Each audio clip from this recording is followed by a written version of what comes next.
लिखा है डॉक्टर ने दवा की जगह तुम्हारा नाम, और ये भी लिखा है सुबह दोपहर शाम।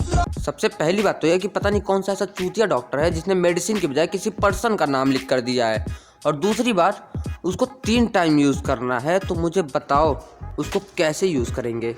टपाटप टपाटप टपाटप, मालूम ना कैसा लेते फिर, टपाटप टपाटप टपाटप।